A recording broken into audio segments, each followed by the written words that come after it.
Hello, I'm Bob Thompson, and welcome to the Victory Garden. We have a very special program for you today.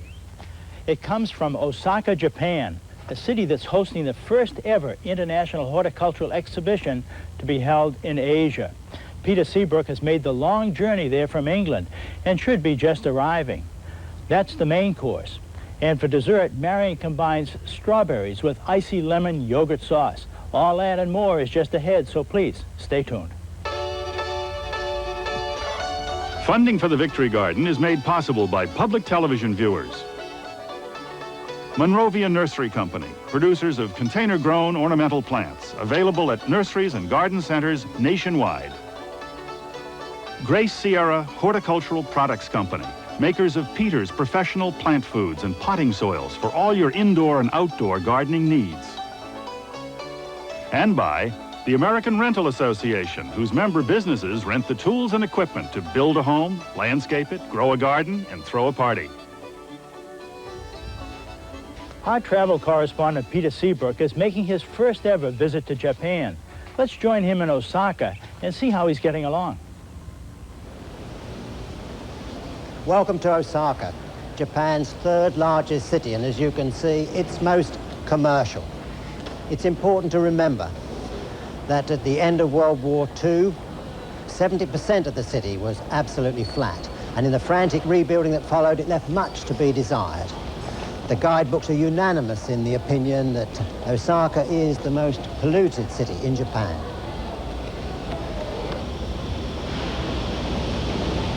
Perhaps that's why the city planners decided to hold an extraordinary garden exhibition here, which would have as its theme man and nature in the 21st century. They could do with a little nature here. Now, Garden Expo is built on close on 300 precious acres in this land-starved city, and it's located in the northwest suburbs. Now, yesterday I took the bus. That was interesting. It goes up on these highways way above street level, with the sides actually fenced in, I presume, to stop the pollution and the flashing lights and the smell. Now, today I could take a cab, cost about $25, but they say that every tourist should ride the subway. So for just $4, we'll go 6 floors down into Nankai Nambi Station and see how we get on. Wish me luck.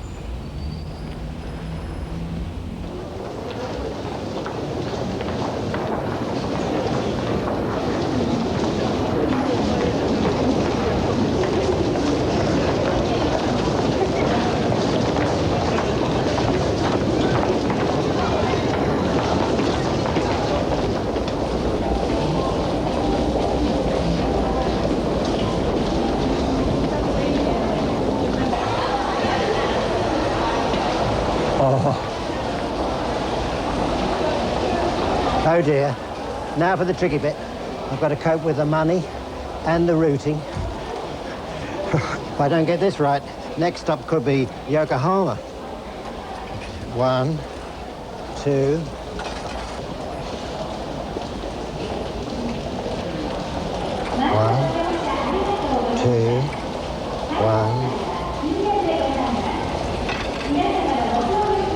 Ah, we're in luck.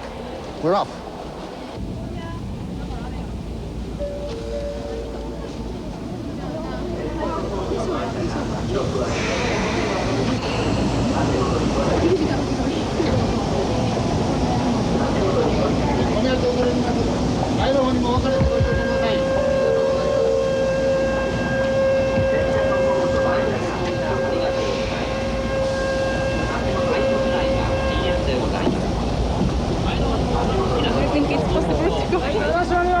It's a madhouse.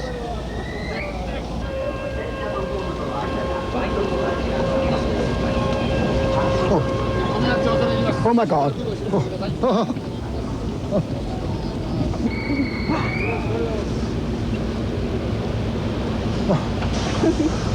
We'll never survive.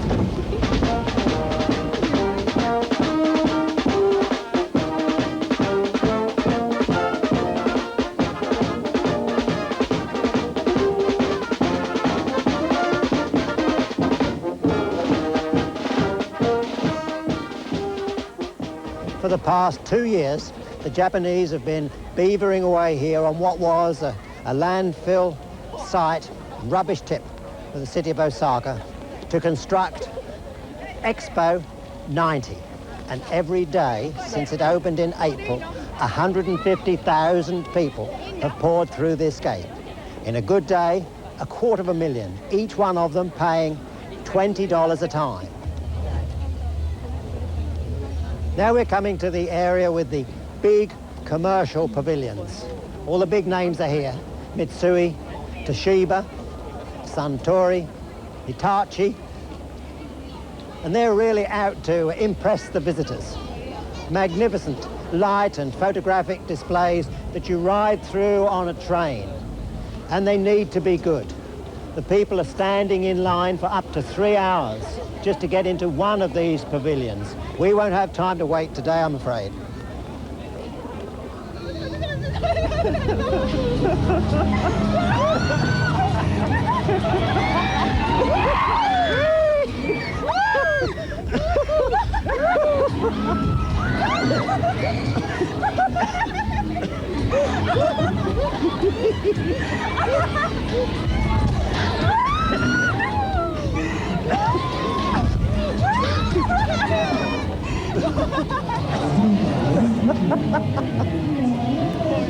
The things we do for the Victory Garden, but they say it is the best fun park in the world, so the chance of a lifetime, you have to do everything once. It was great.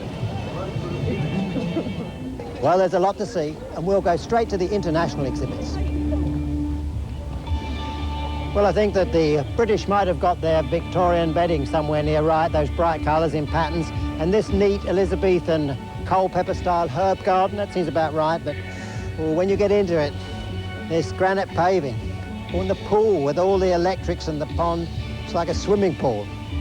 I seem to remember in the press handout references to Capability Brown and Repton, Gertrude Jeagle, William Robinson. I think they must be spinning in their graves with the sight of some of these. I mean, where we might have used a really neatly clipped yew hedge, here we've got arbor vitae. And the music. Over here they got Moses splitting the water, I hasten to add.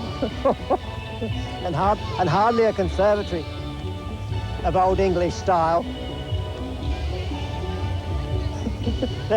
There's some fun going on, I'll tell you that. But when do you remember when we walked these stately homes back in Britain? Bridges like this. But before I become too critical, perhaps we should explain. The designers may have their ideas of gardens through the century, but then, of course, it has to sit here on a slope right beside all the other activities, and you must use the plant material that is indigenous to Japan. We're not allowed to bring in any plant which has soil on its roots, and so you must use the material here that stands the hot, humid summers and the cold, pretty dry winters. And then also, here and there, we've got the methane gas coming up from that waste fill below.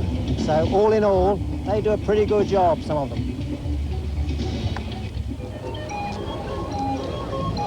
Now, the Dutch are old hands at this garden festival business. They've attended many in Europe, and they know how to give that feeling of their country. The canals lined with willows, the typical swing bridge, and of course, if you think of Holland, you think of the windmills and the old fronts of the Amsterdam houses. They don't miss anything. They've even brought the old street organ here. Hello, friend. Give that a good wind. They know too that millions of people need to eat and drink, and so in there you can get the Dutch cheese, the Dutch sausage, the Dutch beer, and of course if you want to place an order for bulbs, in you go. They'll be delivered in season, guilders in advance, of course. Now here on the Californian exhibit, you can buy popcorn, chili hot dogs, fried potatoes, hot coffee, soft ice creams, or sit in the shade of the artificial orange tree and drink orange juice. California, here I come. Well, I don't know what you're going to make of this exhibit from Hawaii. We're on the mock deck of a boat, so you can imagine for a minute that you're out fishing in the deep waters of the Pacific for that billfish. And here you can practice and pitch your wits against a machine, which is rather like the fish. Okay, you pull, wind him in, pull again, so away on holiday with that marvellous fishing and all that practice, but If you don't fancy fishing, then just across there you can join the queue. The line it goes for must be 200-300 yards. People just patiently waiting in that line. And right at the end, in the little black cage, is just one flowering plant, the silver sword plant, one of the sunflower family. Well, now the Russians have got pretty well the biggest of these international garden exhibits, I should think, and some of the finest granite walling too. But from the gardening, doesn't give you very much of a clue, except that we have over the door USSR, and if you come inside you can see why it's Russian. Because here you can pick up some of the souvenirs. I mean, if you're going to Russia, then you want the little doll, 7 of them, one inside the other, and as you unwrap them, so you just keep finding another doll. And of course, if you get a little closer, yes, hello, thank you.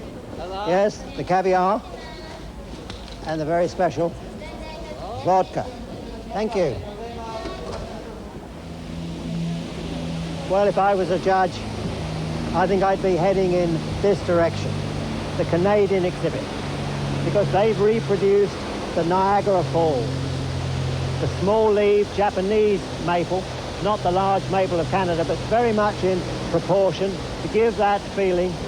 And here, as you look right the way through, I think that you could well imagine the rapids running through the Rockies, a very good impression of wild and natural Canada. Well, we've given you just some little taste of the great variety of gardens down this international group. Now let's see what the home team can do. Now we come to a display of bonsai that's been staged by the Nippon Bonsai Association. We've seen bonsai lots of times over the years, but never have I seen such quality. Look at the flowers on this, the Rhododendron indicum, 50 years old, I'm told. Absolutely packed with bloom. And then next door, twice the age, 100 years old, this Zelkova. Look at the thickness of that trunk. All of that very neatly trimmed growth. Some of the finest plants that both the professional and the amateurs can grow. Now look at this Rhododendron indicum, tier after tier of the most beautiful shape. Lovely flowers. Oh, they are unbelievable, marvellous specimens. Oh, some of the keen folk here, no doubt, keeping a watchful eye on them. Oh, and here, once you do have a plant which is nicely coming into flower, then you have to set it on that little black tray and sit and admire that for hours. But these are comparative youngsters. You come and look at the old ones. Now, this young lady and a team of her colleagues stand guard 24 hours a day, even when there are no people, making sure that this priceless collection from the Imperial collection of bonsai are not touched. Over 290 years old, this Chamaecyparis obtusa, a complete work of art. No one is allowed to cross the barrier. Even if you work here, you can't touch a leaf or a needle. Look at this pinus, 130 years old, and that aged trunk and the roots growing out over the stone. It looks from those ferns and mosses as if they've been there for centuries, as indeed they have. The containers are almost as valuable as the bonsai, because once those roots have got nicely settled down, then they are never disturbed, just constantly moistened. Now look at this, 360 years old. And the chrysanthemum, the sign of the imperial household there on this very ancient container, Pinus thunbergia. Oh, what a marvellous plant. Well, if that's put you in the mood of the tradition of Japan, let's fast forward into the 21st century and take a look in the Japanese pavilion.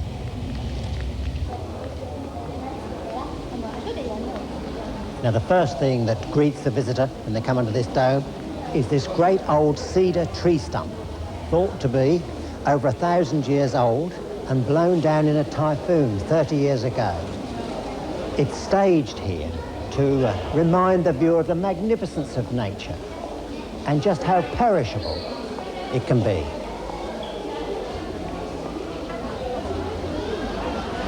Well, you don't have to be in Osaka very long before you learn to move with the crowd rather than against it.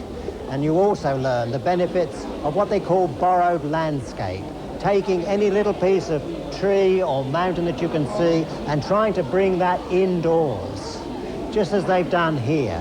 The hydrangeas have been arranged rather like a shrub border indoors. And then this little area, it's not like dropping a houseplant down in a room. Here, this little corner has been fenced in bamboo, the timber like bridging, all of that gravel like water, and then the iris set just as they might be growing in a pool. Everything just beautifully staged.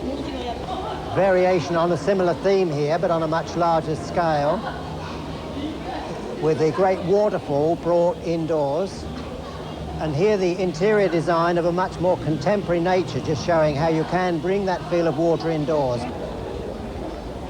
Oh, and here in between pavilions we've got another little green relief, something which clearly demonstrates that the world is not all steel and concrete and how useful the bamboos can be. Over 600 different species here in Japan. And you can build with them, you can eat them, you can convey water with them, even burn them. And here, as well as being aesthetically beautiful, there are all kinds of examples of the way it can be used for fences and barriers. And boy, does it grow. You stand still, you can hear it grow.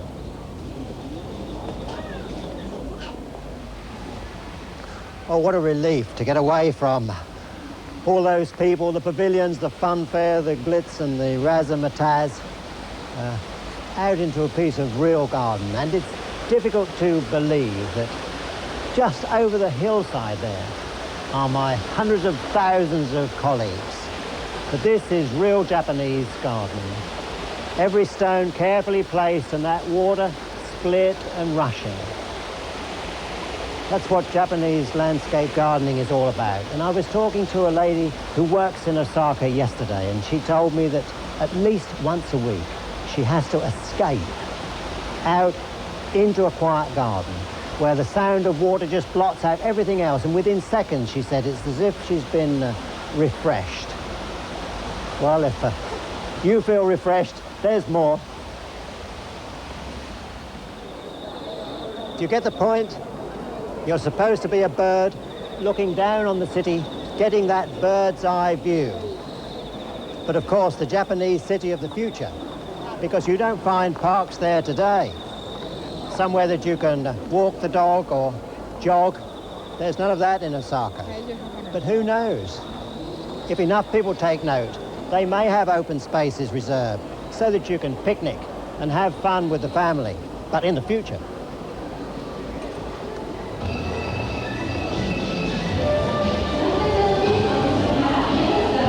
Now this is a photograph of Japan taken from outer space, and they put special filters on to show pollution in pink. And the stronger the pink coloring, the more pollution. And you can see that Osaka is the strongest pink of all. That's the city with the greatest pollution problem. And so what to do about it? Well, that's what all of these photographs and this bird's eye plan is meant to explain. Well, so what can we do? The train or monorail could travel along the centre strip of the highways, just above the traffic. And every high-rise apartment could look like this, with a mini forest on the floor with plants decorating every level, right up to the roof, and on the roof, a roof garden. And some highways would be depressed to give room for parklands and green space to be constructed above them. And some modern stadia already have this facility. When the weather conditions allow, the whole roof dome can be opened up. Well, I wonder how many of those ideas will be implemented in the 21st century. Oh, now this is what I've been waiting to see. This is absolutely fascinating. This is the state of the art with robotics. It's what Japan is really famous for. And what we're doing here mechanically is taking cuttings.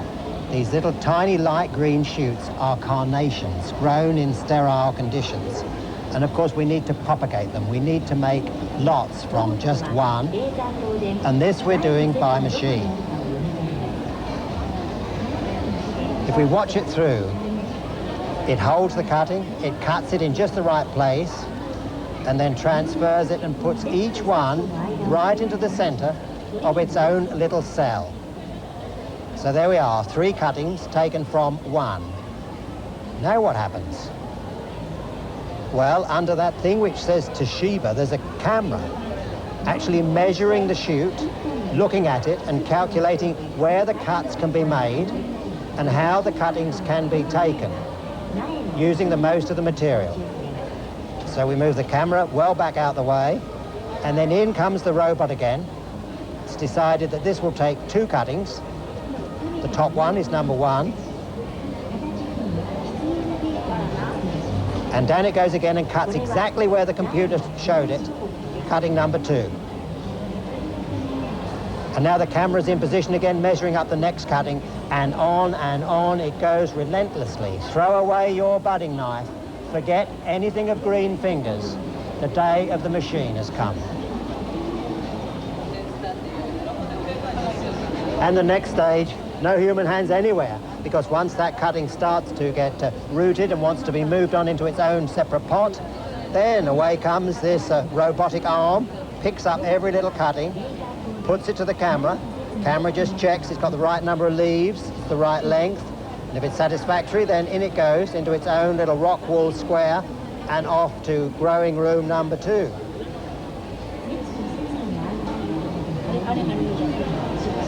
Now, if there's one that the camera doesn't like, it's a bit yellow, a bit short, then it just takes it to the bin and out it goes. Not touched by human hand. Well, in these rivers of people constantly on the move, there is just one place which stops them in their tracks, and that's here in the rose garden.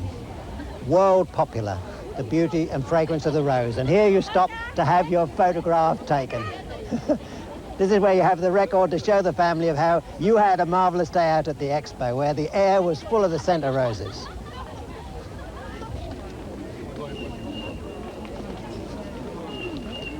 Well, some history. This 300 acres of land, just at the end of World War II, nothing but desolation over the 300 acres, and then a landfill for the rubbish and waste of the city of Osaka. And now, a really marvelous day out at this great expo. Over 20 million people going to come and enjoy this by the time it closes at the end of September. And then all the buildings, all the pavilions, the structures, they all come down. But the trees remain to give a marvelous open park for future generations to enjoy. Congratulations, Osaka. Already, millions of visitors have been to the fair in Osaka, and millions more will see it before it closes in the fall. Well, thanks for that report, Peter. Meanwhile, back here, our strawberries are beginning to ripen, and this netting is keeping the birds off completely. Now, let's see. 2 for me, 1 for Marion, 2 for me, 1 for Marion. Strawberries Romanoff is an elegant dessert. It uses eggs and sugar and heavy cream and marsala, all those things that we're trying to stay away from. But here's a perfectly delicious substitute, strawberries with a lemon yogurt sauce. The first thing I'm going to do is the last thing I need, the lemon garnish. And I'm going to combine a 1/2 cup of sugar and a 1/4 cup of water, and I'm going to heat that up and let it cook until the sugar dissolves.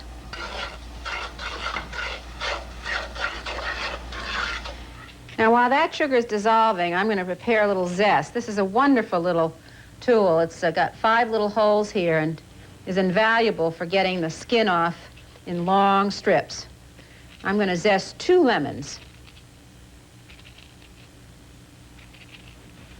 Okay, now I'm going to put the lemon zest into the sugar syrup, and I'll let that cook until it gets a nice candied coating. This is the only sugar you'll find in this recipe. Ah, that looks just right. And I'm going to turn it out on the wax paper. And this can be done way ahead.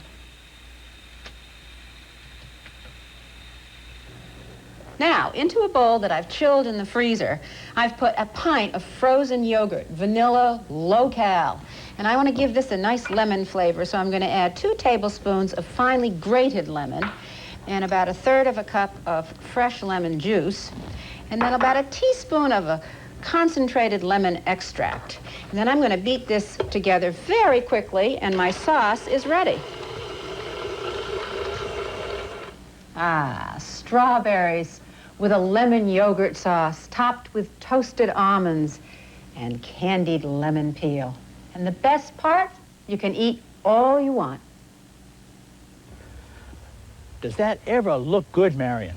Well, it's contest time again, folks, and this year we're celebrating flowers.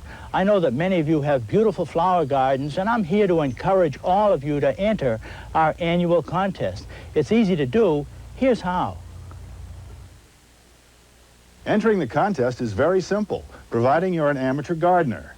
All you have to do is send us a photograph of your flower garden. No slides, please. A diagram and a list of the flowers you're growing.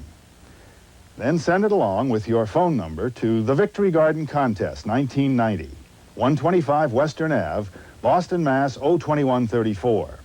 Eligible entries must be received by Wednesday, July 25th, 1990. All entries become the property of the WGBH Educational Foundation, and they are not returnable. You could be this year's winner, but you have to enter to win. That's our show for today, folks. Next time, we'll travel to Southern California to visit the Huntington Botanical Garden, where their world-class rose garden is in full bloom. Until then, this is Bob Thompson from the Victory Garden. Funding for the Victory Garden is made possible by public television viewers. Monrovia Nursery Company, producers of container-grown ornamental plants, available at nurseries and garden centers nationwide. Grace Sierra Horticultural Products Company, makers of Osmocote time-release plant foods for all your outdoor and indoor plants. And by the American Rental Association, whose member businesses rent the tools and equipment to build a home, landscape it, grow a garden, and throw a party.